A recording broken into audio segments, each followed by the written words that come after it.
സ്നേഹമുള്ളവരെ, ധനഹാകാലം ഒന്നാം ഞായറാഴ്ചയാണിത്. ഇന്നത്തെ നമ്മുടെ ധ്യാന വിഷയം ലൂക്കായുടെ സുവിശേഷം 4-ാം അധ്യായം 16 മുതൽ 22 വരെയുള്ള ഭാഗമാണ്. ധനഹ എന്ന വാക്കിൻ്റെ അർത്ഥം പ്രത്യക്ഷപ്പെടൽ എന്നാണ്. ഈശോയുടെ പ്രത്യക്ഷപ്പെടലാണിത്. മാമോദീസ വേളയിലാണ് ഈശോ ലോകത്തിന് പ്രത്യക്ഷപ്പെടുന്നത്. അതിനാൽ ഈശോയുടെ മാമോദീസായെ കേന്ദ്രമാക്കിയാണ് ധനഹാകാലം ആരംഭിക്കുന്നത്. ധനഹാകാലത്തിലെ പ്രധാനപ്പെട്ട വായനകളെല്ലാം ഈശോയുടെ പരസ്യ ജീവിതത്തെ ബന്ധപ്പെടുത്തിയുള്ള വായനകളാണ്. ഈ വായനകളുടെ പ്രധാന സന്ദേശം ഈശോ നൽകുന്ന സമഗ്ര വിമോചനവും സ്വാതന്ത്ര്യവുമാണ്. അതുകൊണ്ടാണ് നമ്മൾ വായിക്കാൻ പോകുന്ന സുവിശേഷ ഭാഗം ലൂക്ക 4:16 അടിച്ചമർത്തപ്പെട്ടവർക്ക് സ്വാതന്ത്ര്യവും ബന്ധിതർക്ക് മോചനവും എന്നുള്ള ഭാഗം നമ്മൾ കാണുന്നത്. ഈശോയുടെ സമഗ്ര വിമോചനവും സ്വാതന്ത്ര്യവും പറഞ്ഞുകൊണ്ട് ഈ ധനഹാകാലം ആരംഭിക്കുകയാണ്. ധനഹ ലോകം മുഴുവൻ അതീവ പ്രാധാന്യത്തോടെ ആചരിക്കുന്ന തിരുനാളുമാണ്. ചില രാജ്യങ്ങളിൽ, പ്രത്യേകിച്ച് ഓർത്തഡോക്സ് ക്രിസ്ത്യൻ രാജ്യങ്ങളിൽ, റഷ്യ ഉൾപ്പെടെയുള്ള രാജ്യങ്ങളിൽ ക്രിസ്മസിനേക്കാൾ പ്രാധാന്യം ധനഹായ്ക്കാണ്. നമ്മൾ ചിത്രങ്ങളിൽ കാണുന്നതാണ്. റഷ്യൻ പ്രസിഡന്റ് വ്ളാഡിമിർ പുടിൻ തണുത്ത വെള്ളത്തിൽ രാക്കുളി നടത്തി കയറി വരുന്നതൊക്കെ നമ്മൾ കാണുന്നതാണ്. അമേരിക്കൻ ഐക്യനാടുകളിലും, ലോകത്തിലെ ഏറ്റവും വലിയ ക്രൈസ്തവ രാജ്യമായ അമേരിക്കൻ ഐക്യനാടുകളിലും സെക്യുലർ ഹിസ്റ്ററിയോട് പോലും അത് ബന്ധപ്പെടുത്തി നിൽക്കുന്നു. അമേരിക്കൻ പ്രസിഡന്റ് ആയിട്ട് തെരഞ്ഞെടുക്കപ്പെടുന്ന ആളുടെ ഔദ്യോഗിക പ്രഖ്യാപനം നടക്കുന്നത് ജനുവരി 6-നാണ്. ജനുവരി 6-നാണ് ധനഹ തിരുനാൾ ലോകമെങ്ങും ആചരിക്കപ്പെടുന്നത്. അപ്പോൾ ഔദ്യോഗികമായിട്ട് അമേരിക്കൻ പ്രസിഡന്റിനെ പ്രഖ്യാപിക്കുന്നത് ഈ ജനുവരി 6-ാം തീയതിയാണ്. ആ തരത്തിൽ ധനഹായ്ക്ക് വളരെയധികം പ്രാധാന്യമുണ്ട്. നമുക്ക് ഈ സുവിശേഷ ഭാഗത്തിലേക്ക് വരാം. ഇത് തുടങ്ങുന്നത് ഇങ്ങനെയാണ്: യേശു താൻ വളർന്ന സ്ഥലമായ നസ്രത്തിൽ വന്നു. പതിവ് പോലെ ഒരു സാബത്ത് ദിവസം അവൻ അവരുടെ സിനഗോഗിൽ പ്രവേശിച്ച് വായിക്കാൻ എഴുന്നേറ്റ് നിന്നു. ഈ ഭാഗം നമ്മളെ അല്പം ചിന്താക്കുഴപ്പത്തിലാക്കുന്നുണ്ട്. കാരണം യേശു താൻ വളർന്ന സ്ഥലമായ നസ്രത്തിലേക്ക് വന്നു എന്നുള്ളതും പിന്നീട് പതിവ് പോലെ എന്നുള്ളതും, അപ്പോൾ പതിവ് പോലെ അല്ല എന്നുള്ള സൂചനയാണ് ആദ്യം കിട്ടുന്നത്. അതുകൂടാതെ ഈശോ വായിച്ചു കഴിഞ്ഞതിന് ശേഷം ഈശോയുടെ വ്യാഖ്യാനം കഴിയുമ്പോൾ അവിടെ ഇരുന്ന ജനങ്ങൾ ചോദിക്കുന്നുണ്ട്, ഇവൻ ജോസഫിന്റെ മകനല്ലേ? അപ്പോൾ ഒരു അപരിചിതത്വം, ഒരു പരിചിതത്വം, എന്നാൽ കുറച്ച് നാളായിട്ട് അവർ കാണാത്തതിൻ്റെ ഒരു രീതിയും അവിടെ പ്രകടമാകുന്നുണ്ട്. ഇതിന് നമുക്ക് വേണ്ട വ്യക്തത കിട്ടുന്നത് വിശുദ്ധ മത്തായിയുടെയും മർക്കോസിൻ്റെയും സുവിശേഷങ്ങൾ 13-ഉം 6-ഉം അധ്യായങ്ങളിൽ നിന്നാണ്. അവിടെ മത്തായി ശ്ലീഹ 13-ാം അധ്യായത്തിൽ പറയുന്നു, അവൻ ഈ ഉപമകൾ അവസാനിപ്പിച്ചതിന് ശേഷം താൻ വളർന്ന സ്ഥലമായ നസ്രത്തിലേക്ക് പോയി എന്നാണ്. അതുപോലെ മർക്കോസ് ശ്ലീഹായും ഇത് പറയുന്നുണ്ട്. ഇതിൻ്റെ അർത്ഥം ഇതാണ്: ഈശോ പരസ്യ ജീവിതം ആരംഭിച്ചിട്ട് കുറെ കാലം കഴിഞ്ഞിട്ടാണ് നസ്രത്തിൽ വരുന്നത് എന്നതാണ് അതിൻ്റെ രത്നച്ചുരുക്കം. അതുകൊണ്ടാണ് അവരവസാനം പറയുന്നത്, നീ മറ്റിടങ്ങളിൽ ചെയ്ത അത്ഭുതങ്ങൾ ഇവിടെയും ചെയ്യുക എന്ന് പറയുന്നത്. ഈശോ വരുമ്പോൾ തന്നെ, എന്നാൽ അതിനിടയ്ക്ക് തന്നെ ഈശോയുടെ അസാധാരണത്വവും അമാനുഷികതയും അവരുടെ നാട്ടിലും ചർച്ചയായിരുന്നു എന്ന് വ്യക്തമാണ്. അതുകൊണ്ടാണ് അവർ ചോദിക്കുന്നത്, ഇവൻ ഈ ജ്ഞാനമെല്ലാം എവിടെ നിന്നാണ്? ഇവൻ ജോസഫിന്റെ മകനല്ലേ എന്നവർ ചോദിക്കുന്നതാണ്. അപ്പോൾ അവരുടെ ഇടയ്ക്ക് ഈശോ ശക്തനായ, നല്ല ജ്ഞാനമുള്ള വലിയ ഗുരുവായിട്ടും അംഗീകരിക്കപ്പെട്ടിരുന്നു. അതുകൊണ്ടാണ് ഈശോ നസ്രത്തിലെ സിനഗോഗിൽ ചെല്ലുമ്പോൾ ഈ വായിക്കാൻ വേണ്ടി ഈ വിശുദ്ധ ഗ്രന്ഥ ഭാഗം ഈശോയ്ക്ക് നൽകുന്നത്. യഹൂദ രീതി അനുസരിച്ച് 12 വയസ്സ് മുതൽ ആൺകുട്ടികൾ ദേവാലയത്തിൽ പോയിരുന്നു. 14 വയസ്സാകുമ്പോൾ അവർക്ക് തിരിച്ചറിവാകുന്ന രീതിയിൽ അവരെ അംഗീകരിച്ചിരുന്നു. അപ്പോൾ അതുകൊണ്ട് പതിവായിട്ട് ഈശോ പോയിരുന്നു എന്ന് വ്യക്തമാണ്.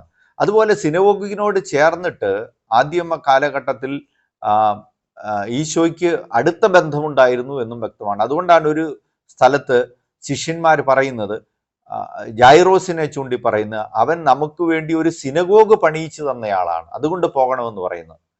അപ്പോൾ സിനഗോഗിനോട് ബന്ധപ്പെട്ട ആദരപൂർവമായിട്ട് തന്നെ ഈശോയെ കരുതിയിരുന്നു.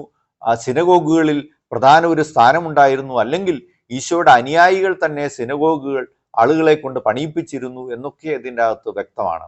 അപ്പോൾ ഈശോ മഹാനായ ഒരു റബ്ബിയായിട്ട് അംഗീകരിച്ചിരുന്നു എന്നുകൊണ്ടാണ് നിയമത്തിലും പ്രവാചക ഗ്രന്ഥത്തിലും പ്രാവീണ്യമുള്ളയാൾ. അതുകൊണ്ട് ഈ വിശുദ്ധ ഗ്രന്ഥ ഭാഗം നൽകപ്പെടുന്നു. ഈശോ എന്നിട്ട് വായിക്കുമ്പോൾ കിട്ടുന്നത് യെശയ്യാ പ്രവാചകന്റെ പുസ്തകം 61 അധ്യായം 1 മുതലുള്ള ഭാഗമാണ്. കർത്താവിൻ്റെ ആത്മാവ് എൻ്റെ മേലുണ്ട്. അപ്പോൾ ഈ ഭാഗം തന്നെക്കുറിച്ച് തന്നെയാണെന്ന് ഈശോയ്ക്ക് വ്യക്തമായിരുന്നു. അതുകൊണ്ട് ഈശോ പറയുന്നത്, പുസ്തകം അടച്ചിട്ട് പറയുന്നത്, നിങ്ങൾ കേട്ടിരിക്കെ തന്നെ ഈ വചനങ്ങൾ പൂർത്തിയായിരിക്കുന്നു എന്ന് പറയുന്നത്. പക്ഷേ അവിടെ നമ്മൾ വിശുദ്ധ കുർബാനയിലും പാടുന്നു, പുസ്തകങ്ങളുടെ ആരംഭത്തിൽ എന്നെ പറ്റി എഴുതിയിരിക്കുന്നു എന്ന് പറഞ്ഞ് നമ്മൾ സുവിശേഷ ഗീതം പാടുന്നുണ്ടല്ലോ. അപ്പോൾ ഈശോ പക്ഷേ അവിടെ ഒരു കാര്യം ഈശോ ചെയ്തത്, ഒരു കാര്യമുണ്ട്, അതായത് പ്രതികാരത്തിന്റെ ദിനം പ്രഖ്യാപിക്കാൻ എന്നുള്ള ഭാഗം ഈശോ വിട്ടുകളഞ്ഞു. അത് ദൈവികമല്ല എന്ന് ഈശോയ്ക്ക് വ്യക്തമായതുകൊണ്ട് അത് വിട്ടുകളഞ്ഞു. പ്രിയപ്പെട്ടവരെ, ഇതിനോട് ചേർന്ന് നമുക്ക് സമകാലിക സാമൂഹിക വ്യാഖ്യാനങ്ങൾ നമ്മൾ നടത്തേണ്ടതാണ്. ക്രൈസ്തവീയതയല്ല പ്രതികാരം എന്ന് പറയുന്നത്. എന്നാൽ ഇന്ന് ഇറങ്ങുന്ന പല സിനിമകളിലും ക്രിസ്ത്യൻ കഥാപാത്രങ്ങളെ അവതരിപ്പിക്കുമ്പോൾ അവർ അപാരമായ പ്രതികാരത്തിന്റെ വക്താക്കളായിട്ടാണ് അവതരിപ്പിക്കപ്പെടുന്നത്.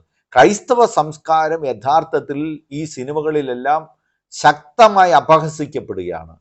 പ്രതികാരദാഹികളായിട്ടുള്ള നായകന്മാരായിട്ട്, ആന്റി ഹീറോസ് ആയിട്ട്, യാതൊരു നന്മയും ഇല്ലാത്ത രീതിയിൽ മറ്റുള്ളവരെ കൊല്ലാനും അവരെ നശിപ്പിക്കാനുമായിട്ട് മാത്രം നടക്കുന്ന ആളുകളായിട്ട് ക്രൈസ്തവ കഥാപാത്രങ്ങളെ അവതരിപ്പിക്കുക. മോസ്റ്റ് വയലന്റ് ഫിലിം എന്ന് പറഞ്ഞ ഒരു സിനിമ ഈ അടുത്ത ഇടയ്ക്ക് ഇറങ്ങിയിട്ടുണ്ടല്ലോ. അതിൻ്റെ അകത്ത് ഒരു പാട്ട് തന്നെ ഇതാണ്, നെഞ്ചിൽ പ്രതികാരത്തിന്റെ കനൽ കെടാതെ സൂക്ഷിക്കുന്ന ആള്. ആ പേര് ക്രിസ്ത്യൻ പേരാണ്.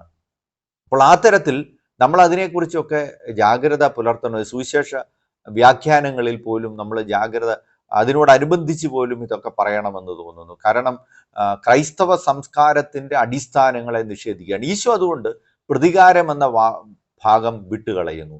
അതിന് പകരം ഈശോ യെശയ്യാ പ്രവാചകന്റെ പുസ്തകം 58:6 ചേർക്കുകയാണ്. അതാണ് അടിച്ചമർത്തപ്പെട്ടവർക്ക് വിമോചനവും ബന്ധിതർക്ക് സ്വാതന്ത്ര്യവും എന്നുള്ള ഭാഗം ഈശോ ചേർക്കുന്നു. പ്രിയപ്പെട്ടവരെ, അതാണ് ക്രൈസ്തവ ദൗത്യം എന്ന് പറയുന്നത്. ബന്ധിതർക്ക് വിമോചനവും അടിച്ചമർത്തപ്പെട്ടവർക്ക് സ്വാതന്ത്ര്യവും.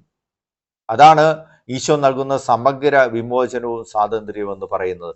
ഇനി ഇതിനോട് ചേർന്നിട്ട് നമ്മൾ മറ്റ് ചിന്തകൾ നോക്കുമ്പോൾ, ഒന്ന്, ഈശോ പറയും കർത്താവിൻ്റെ ആത്മാവ് എൻ്റെ മേലുണ്ട്. ഒന്നാമത്തെ നമ്മുടെ ഇതിനോട് ചേർന്നിട്ട് മറ്റൊരു ധ്യാന വിഷയം ഇതാണ്, ആത്മാവിൻ്റെ നിറവിൽ നിന്നേ നമ്മൾ ദൗത്യങ്ങൾ തുടരാവൂ എന്നുള്ളതാണ്. അത് നിയമത്തിൻ്റെയും പ്രവാചക ഗ്രന്ഥങ്ങളുടെയും പൂർത്തീകരണമാണ്. പഴയ നിയമം നമ്മൾ കാണുന്നുണ്ട്. ജോസഫിനെ കുറിച്ച് ദൈവാത്മാവ് ഇത്രമേ നിറഞ്ഞ വേറെ ഏതൊരു വ്യക്തിയെ നമുക്ക് കാണാൻ പറ്റും എന്ന് ഫറവോ ചോദിക്കുന്നുണ്ട്. ദാവീദ്, സാമുവേൽ, ഇവരിലെല്ലാം ദൈവത്തിൻ്റെ ആത്മാവ് ഉണ്ട് എന്ന് നമ്മൾ സുവിശേഷം സാക്ഷ്യപ്പെടുത്തുന്നത് കാണുന്നുണ്ട്. മോശ അവസാനം പുതിയ നിയമത്തിന്റെ ആരംഭത്തിലും അങ്ങനെ തന്നെ കാണുന്നു. ആത്മാവിനാൽ പ്രേരിതനായി ശിമയോൻ ദേവാലയത്തിലേക്ക് വന്നു. ആത്മാവിനാൽ നയിക്കപ്പെട്ട് ഈശോ മരുഭൂമിയിലേക്ക് പോയി. അപ്പോൾ അതിൻ്റെ എല്ലാം പൂർത്തീകരണം നമ്മളിവിടെ കാണുകയാണ്. രണ്ടാമത്തത് ഈശോ നൽകുന്ന ബോധ്യമാണ്. കർത്താവിൻ്റെ ആത്മാവ് എൻ്റെ മേലുണ്ട്, ഉറച്ച ബോധ്യമാണ്.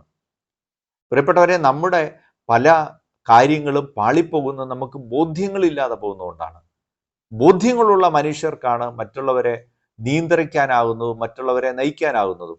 ഒരു കോളേജിലെ പെൺകുട്ടിയോട് കന്യാസ്ത്രീയുടെ വേഷം വിട്ട്, സിസ്റ്റേഴ്സിന്റെ വേഷം വിട്ട് ആഭാസ കളിക്കാൻ ക്ഷണിക്കുകയാണ് കൂട്ടുകാർ. പക്ഷെ അവള് ശക്തമായിട്ട് എതിർത്തു. അവൾ പറഞ്ഞു അത് ശരിയല്ല, അവളുടെ ബോധ്യമാണ്, അത് ശരിയല്ല, സിസ്റ്റേഴ്സിന്റെ വേഷം വിട്ട് കളിക്കേണ്ട പാട്ടല്ല ഇത്. അവളുടെ എതിർപ്പ് കാരണം ആ സംരംഭം അവരുപേക്ഷിക്കുകയാണ്. ബോധ്യങ്ങളുള്ള മനുഷ്യരുടെ മുമ്പിൽ മറ്റുള്ള തരത്തിലുള്ള കാര്യങ്ങളൊക്കെ പരാജയപ്പെട്ടു പോകും. അമേരിക്കൻ പ്രസിഡന്റ് റൊണാൾഡ് റീഗനോട് ഒരിക്കൽ ഒരു മാധ്യമ പ്രവർത്തകൻ ചോദിക്കുന്നുണ്ട്, do you believe mister president, do you believe that whatever you do right things. താങ്കൾ ചെയ്യുന്നതെല്ലാം ശരിയാണെന്ന് താങ്കൾക്ക് തോന്നുന്നുണ്ടോ? അമേരിക്കൻ പ്രസിഡന്റ് റൊണാൾഡ് റീഗൻ മറുപടി പറഞ്ഞ, this is my conviction that God is leading me. ദൈവമാണ് എന്നെ നയിക്കുന്നു എന്ന ഉറച്ച വിശ്വാസമാണ് എനിക്കുള്ളത്. അപ്പോൾ ബോധ്യങ്ങളാൽ നയിക്കപ്പെടുക എന്നുള്ളതാണ്. അവസാനത്തെ നമ്മൾ നോക്കുക പ്രിയപ്പെട്ടവരെ, ബന്ധിതർക്ക് മോചനം, അടിച്ചമർത്തപ്പെട്ടവർക്ക് സ്വാതന്ത്ര്യം എന്നുള്ളത് നമ്മുടെ ചിന്തയ്ക്ക് വിഷയീഭവിക്കേണ്ട കാര്യമാണ്. ക്രൈസ്തവ ദൗത്യ പ്രധാനമായിട്ടും ക്രൈസ്തവ പുരോഹിതന്മാരെയും മറ്റ് പുരോഹിതന്മാരെയും വേർതിരിക്കുന്ന പ്രധാനപ്പെട്ട ഒരു കാര്യവും ഇതാണ്. അതായത് ക്രൈസ്തവ പുരോഹിതരെല്ലാം സാമൂഹിക പരിഷ്കർത്താക്കളും കൂടിയാണ്. മറ്റുള്ളവരെ ഉന്നതിയിലേക്ക് നയിക്കേണ്ടതാണ്. അവരുടെ ജീവിതത്തിൻ്റെ ഇരുട്ട് മാറ്റുന്നവരാണ്. അങ്ങനെയാണ് ഈ ലോകത്തിന് കൂടുതൽ വെളിച്ചം ഉണ്ടായത്. നമ്മൾ ഈ കഴിഞ്ഞ ഇടയ്ക്ക് കേരളത്തിലെ ആദ്യത്തെ കേരളീയനായ, അതായത് ക്രൈസ്തവ മിഷണറി, കേരള നവോത്ഥാനം തുടങ്ങുന്നത് ക്രൈസ്തവ മിഷണറിമാരാണല്ലോ. ക്രൈസ്തവ മിഷണറിമാർക്ക് ശേഷം കേരളത്തിൽ നവോത്ഥാനം തുടങ്ങിയ ആദ്യത്തെ കേരളീയൻ ചാവറയച്ചനാണ്. ചാവറയച്ചന് ഈ പള്ളിയോടൊപ്പം പള്ളിക്കൂടത്തിൻ്റെ അത് ബിഷപ്പിനോട് ചേർന്നിട്ട് ചാവറയച്ചൻ ചെയ്യുന്ന സമയത്ത് ഈ ശ്രീനാരായണ ഗുരുവിനും അതുപോലെ സ്വാമി വിവേകാനന്ദനും ഒക്കെ 7 വയസ്സും 15 വയസ്സും ഒക്കെ പ്രായമുണ്ടായിരുന്നുള്ളൂ എന്ന് നമ്മൾ ഓർക്കുക, ചട്ടമ്പി സ്വാമികൾക്കുമൊക്കെ. അപ്പോൾ എന്നാൽ നിർഭാഗ്യവശാൽ സഭകൾക്കിടയിലെ ഈ തർക്കങ്ങളും വിഭാഗീയതകളും ഒക്കെ കാരണം നമ്മൾ കാണുന്നു കേരളത്തിൽ ഉച്ചക്കഞ്ഞി ഉൾപ്പെടെ, സ്കൂൾ യൂണിഫോം ഉൾപ്പെടെ, അധസ്ഥിതനെ ഒരുമിച്ച് ഇരുത്തി പഠിപ്പിച്ച ഉൾപ്പെടെ, അച്ചടി ഉൾപ്പെടെ എല്ലാ കാര്യങ്ങളിലും മുമ്പിൽ നിന്ന് ഈ ചാവറയച്ചനെ വിസ്മൃതിയിലാക്കി. ഒരു സമയത്ത് 2013 UDF ഗവൺമെൻറ്റിൻ്റെ സമയത്തുള്ള പാഠാവലിയിൽ സാമൂഹ്യ ശാസ്ത്ര പാഠം 2ാം ഭാഗത്ത് ചാവറയച്ചനെ കുറിച്ച് ഒന്നുമില്ലായിരുന്നു. എന്നും പോരാഞ്ഞിട്ട് ആകെ കൂടി ഒരു ലൈൻ മാത്രമായിരുന്നു, കുര്യാക്കോസ് ഏലിയാസ് ചാവറ. എന്താ എഴുതിയിരിക്കുന്നത്? അവരെഴുതിയിരിക്കുന്നത് പള്ളിയോടൊപ്പം പള്ളിക്കൂടം പണിതു എന്ന് മാത്രമായിരുന്നു. പക്ഷെ ഇപ്പോൾ പാഠാവലിയിൽ തിരിച്ചു വന്നിരിക്കുന്നു. അതുകൂടാതെ അവിടെ ചാവറയച്ചൻ എന്ന് പോലും എഴുതിയിരുന്നില്ല, കുമാരസ്വാമികൾ എന്നുണ്ട്, ചട്ടമ്പി സ്വാമികൾ എന്നുണ്ട്, പിന്നെ അതുപോലെ ശ്രീനാരായണ, വക്കം അബ്ദുൽ ഖാദർ മൗലവി, ആ ബഹുമാന പദങ്ങളെല്ലാം നിലനിർത്തിയിരിക്കുകയാണ്. ചാവറയച്ചനെ കുറിച്ച് ചാവറയച്ചൻ എന്ന് പോലും എഴുതാതെ കുര്യാക്കോസ് ഏലിയാസ് ചാവറ എന്ന പാഠാവലിയിൽ എഴുതി വെച്ചിരുന്നത്. നോക്കുക, കേരളത്തിലെ ആദ്യത്തെ കേരളീയനായ ഈ സാമൂഹിക പരിഷ്കർത്താവിനെ നിഷ്കരുണം തള്ളിക്കളഞ്ഞു എന്നുള്ള, അത് കൂടുതൽ സഭയ്ക്കിടയിലുള്ള ഒക്കെ വിഭാഗികളാണ്. നമ്മൾ കൂടുതൽ ധ്യാനിക്കേണ്ടത് ക്രൈസ്തവ സന്ദേശം ലോകത്തിന് നൽകിയ കാര്യങ്ങൾ, അതെങ്ങനെ ആതുര ശുശ്രൂഷ രംഗത്ത്, വിദ്യാഭ്യാസ രംഗത്ത്, ഈ കഴിഞ്ഞിടയ്ക്ക് പാലാ ജൂബിലിയോടനുബന്ധിച്ച് ഉള്ള ഒരു സപ്ലിമെന്റിൽ പാലായുടെ മീനച്ചി കർത്ത, ഇവിടുത്തെ ഭരണകർത്താവായിരുന്ന ഹൈന്ദവ നേതാവ് കൊടുത്ത ഒരു സാക്ഷിയുണ്ട്.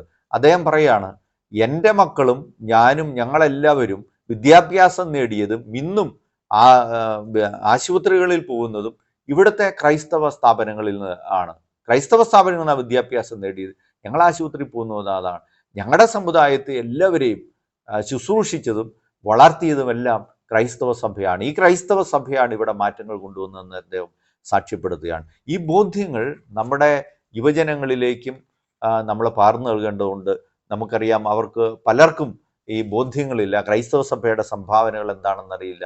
അപ്പോൾ ആ തരത്തിൽ നമ്മുടെ വേദപാഠത്തിൽ കൂടെ ചേർത്ത് നമ്മൾ ഈശോയുടെ ഈ പ്രഖ്യാപനം, ബന്ധിതർക്ക് മോചനവും അടിച്ചമർത്തപ്പെട്ടവർക്ക് സ്വാതന്ത്ര്യം പ്രഖ്യാപിക്കാൻ ഞാൻ വരുന്നു, പരസ്യ ജീവിതം തുടങ്ങുന്നതിന് ലൂക്കാസ് സുവിശേഷകൻ അങ്ങനെയാണ് ഇത് കൊണ്ടുവന്ന് വെക്കുന്നത്. മാമോദിസയ്ക്ക് ശേഷം ഉടനെ ചേർത്ത് കൊണ്ടുവന്ന് വെക്കുകയാണ്. അപ്പോൾ ഈ കാര്യങ്ങളെല്ലാം നമുക്ക് ധ്യാനിക്കാനായിട്ട് ഈശോ അനുഗ്രഹിക്കും. Subscribe now and press the bell icon.